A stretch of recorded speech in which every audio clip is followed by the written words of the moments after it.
Hello. Hope you've had a really good day today. This is our class story. Remember, we're reading The Witches. If you've missed any other sections, go back through the class story and pick some other bits up. This is part 8 and it goes from page 52. If you remember, they're in the hotel and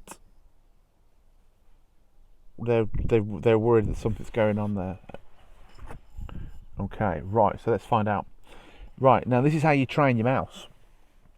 Now here's what you do. You stretch the string tight between your hands, but you start by keeping it really short, only about 3 inches.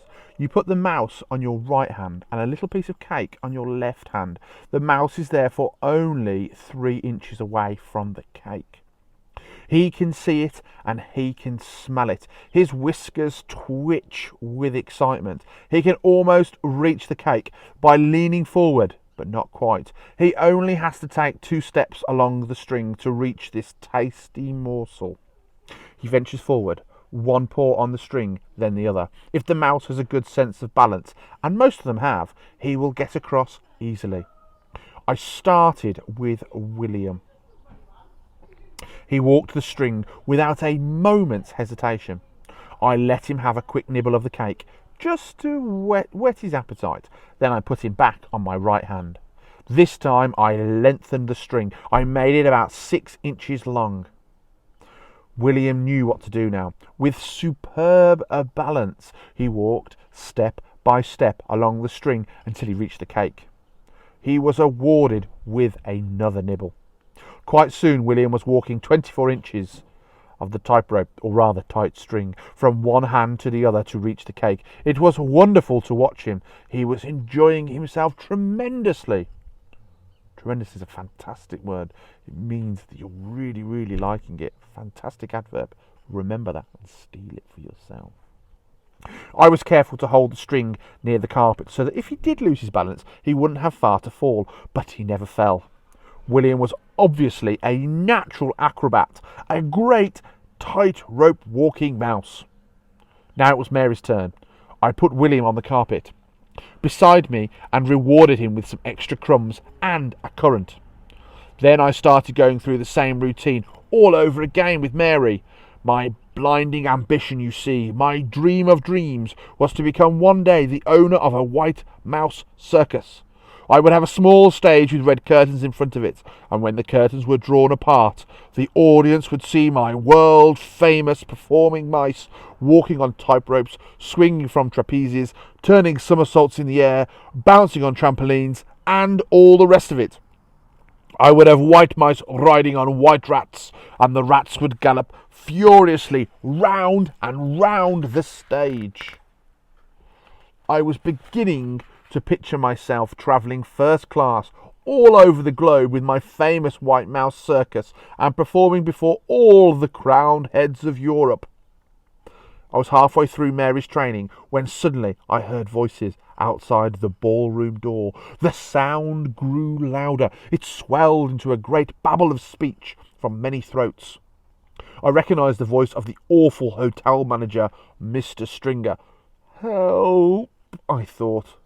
But thank heavens for the huge screen. I crouched behind it and peered through the crack between 2 of the folding sections. I could see the entire length and width of the ballroom without anyone seeing me. Well, ladies, I'm sure you will be quite comfortable in here, Mr. Stringer's voice was saying. And then in through the double doors he marched, black tailcoat and all, spreading his arms wide as he ushered in a great flock of ladies. If there is anything we can do for you, do not hesitate to let me know, he went on. Tea will be served for all of you on the Sunshine Terrace after you've concluded your meeting. With that, he bowed and scraped himself out of the room as a vast herd of ladies from the Royal Society for the Prevention of Cruelty to Children came streaming in. They wore pretty clothes, and all of them had hats on their heads. The meeting. Now that the manager had gone, I was not particularly alarmed. What better than to be imprisoned in a room full of these splendid ladies? If I ever got talking to them, I might even suggest that they come and do a bit of cruelty to children preventing at my school. We could certainly use them there. Then in came talking their heads off. They began milling around and choosing their seats, and there was a whole lot of stuff like, "Come and sit next to me, Millie dear," and "Oh, hello, Beatrice. I haven't seen you since the last meeting. What an adorable dress you have." I decided to stay where I was and let them get on with their meeting while I got on with my mouse training. But I watched them for a while longer, through the crack in the screen, waiting for them to settle down. How many were there? I guessed about 200. The back rows filled up first. They all seemed to want to sit as far back from the platform as possible.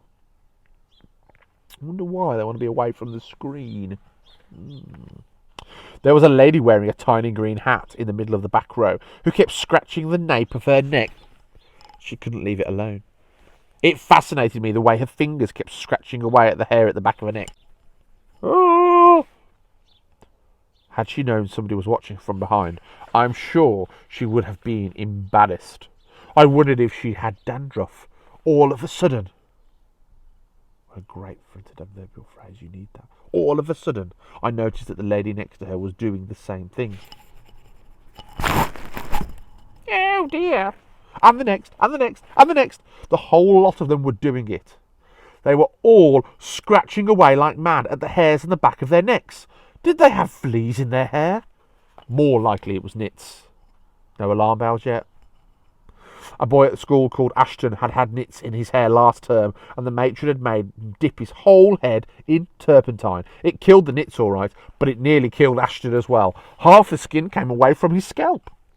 I began to be fascinated by these hair-scratching ladies. It is always funny when you catch somebody doing something coarse and she thinks no one is looking.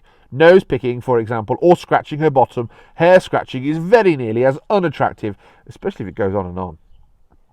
I decided it had to be nits.